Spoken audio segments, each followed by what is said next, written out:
So check this out. This is a Sony TC-8 Tapecorder, and it's an 8-track player. You might wonder where the tape itself actually goes. Let's take a closer look. I got this at a flea market. The guy was asking $22. I got it for, I think, $15. Quite frankly, I should have paid less, because as cool as it is, it's missing a panel over here. It's supposed to look like this. So that missing panel is obviously an issue. So I teased you with, hey, where's the tape go? Check that out. So there it is. And again, this is a Tapecorder, so you are supposed to be able to record. And there's the track selector, the channel selector. There's the TC-8 badge. So the jacks are down here. You can see a line out, an aux in, and a microphone. Now plug it in. Not sure if you can hear that, but that is making an audible humming. Got a bootleg kind of Rush 8-track here. Again, I don't got any speakers, but let's just see what happens. You can hear a motor going. I'm gonna see what happens when I do the channel selector. It's not moving, so yes. All right, so I got it plugged in to a receiver. So it doesn't necessarily seem to be putting out any audio. So I left it playing and it is doing something. So this is vaguely working. It's coming out of one speaker. Channel doesn't change at all. I'm gonna open it up and take a look. Nothing to lose really. So I'd like to get this apart. Not a lot of obvious screws. There's one, two. There's a couple deeper in there that are a little hard to see, but they're back there. Interestingly enough, we'll have to see whether that side panel being off helps me get inside. Taking those two screws out from the top. Interestingly enough, let me pull this piece out. I don't know exactly what that's gonna do, but I'm pretty lost actually at this point. I do not know how to get this thing apart. I'm gonna try to unscrew these things, but it looks like I don't think it's gonna do too much. Taking those two screws out of there, let me take this piece out from here, which doesn't do squat. So I made some progress. I didn't really get it on video, but basically I just kind of pried this piece back and pulled this thing out. And so that's pretty much where I'm at, but it's connected to this thing in here. So I'm gonna try to get those 4 screws out of there so I can actually free this thing up. I was able to unscrew it, and so I've freed it from the case. So this bracket must hook onto this. And this piece here must hook onto here, which allows you to kind of pull it in and out. So you can see the drive wheel is turned just fine. There's a fan. So I think I'm gonna try to take this flywheel off. Looks like there's a screw here and on the other side, and I should be able to take this off and look at the mechanism underneath. Here's the bracket upside down, came out easily, flywheel, and here's what we're looking at. And this mechanism underneath here is like a kind of a cog, I guess that's what I'll call it, that must be switching the gears, because I can tell when that white thing interacts with this, this would turn this, or this would pull this, which would make this move, which would be indicating the track. I think the issue is on the other side of this. The gear that changes the tracks is underneath. So I'd like to try to take this out of this plastic case. I'm guessing there's 4 screws, the ones where I have black marks next to. 1, 2,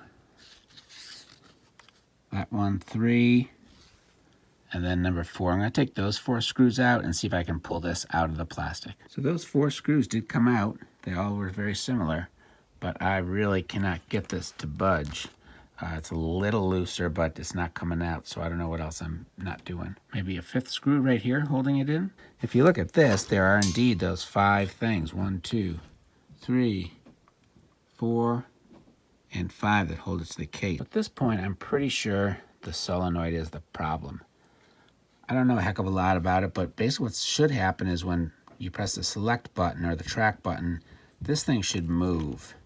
And every time it moves, it should push that kind of white gear that we saw before and move the head up or down a track. I may try to get in there and free the solenoid and take a look at it, even though I don't know what the heck I'm talking about. I'm gonna have to take this out here and here, I'm guessing, to loosen that board. Lifting this board out, and those 4 screws there will release the solenoid. Solenoid is out. The bar that it pushes is out. And the thing is, I cannot, with my hand even, push this thing. This should turn. And so maybe that white gear is stuck. So I thought that that gear was stuck, but it's actually not. Now that I'm playing with this, if you watch carefully here, you're gonna see this go up. That's like track 2, 3, probably, and then it goes back to 1. There you go. 1, 2, 3, 4, back down. So the fact is that that is actually moving. If you watch the track counter when I'm doing that, it actually shows that it's moving. There's 2, I guess, 3 probably. So that's actually 2, 3, 4. So that's all good. So it looks like the solenoid is the issue. So after some further review, I think the solenoid is actually working. I've disconnected the pusher bar so it doesn't complicate things, and I'm gonna now plug it in, and if you watch the solenoid, it comes up unplugged, plugged. So what's interesting is with the help of gravity, this thing actually works. So if I plug it back in, it's gonna pull up, and if I do the switch, it actually pushes. But as soon as I start to have it go against gravity, I'm gonna start to lose that effect. So it's working decent, okay. I'd probably like to keep myself. But as soon as I go, it stops doing it. So something is there that basically works. It is just not strong enough. So don't go away, because I actually have an interesting twist coming up. I'm not sure what to do at this point. My expertise, if you can, I don't even want to call it expertise, but my strength is mechanical stuff. So at some point, I think there's something electrically going on here. There's a capacitor or something else that's not quite right, something else in the circuit that's not quite right. If you have any idea what's going on, let me know. Please put something in the comments, and I'm willing to try it out and update it if I find a solution. So check this out, and no, you're not seeing double. I went back to the same flea market, different vendor, and what did I find? Another Sony Tapecorder with both side panels, right? It is missing the badge here, but that's shocking. I got this one for $5. So question is, will it work? Plugged it in, and can you hear the hum? Gonna try out a 8-track of Glenn Miller and see what happens. It is not hooked up, so I won't hear it, but I want to get a sense of, does it seem to spin? Can I change tracks? So it did seem like it engaged a motor probably. And we gotta try the channel selector. Come on, channel selector. Ooh, new. It's not terribly bright, but even the light on the track selector is working. I just gotta say, the fact that they had to incorporate this reinsert thing is ridiculous. To me, what that says is so many people were putting it in backwards that they had to put it in. And like, this is, don't you think this is how you'd put it in, with the label facing you? So instead of, engineering in this whole reinsert light, why don't you just flip the thing around? I'm sure somebody out there has a reason for that. If you do, please leave it in the comments. But let me at least hook it up to speakers to see if I am getting any sound whatsoever.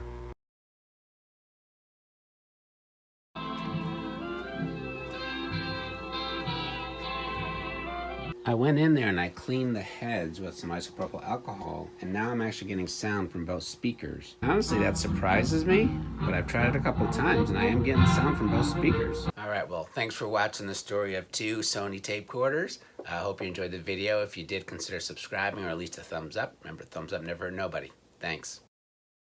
So that missing panel is obviously an issue. The guy told me kind of slightly preposterous story. He said somebody stole it off of it. I can't imagine that there's somebody out there looking for a panel. Not only are they looking for this panel, for this rare thing, they are willing to steal it and pry it off. So, seems a little crazy talk, whatever.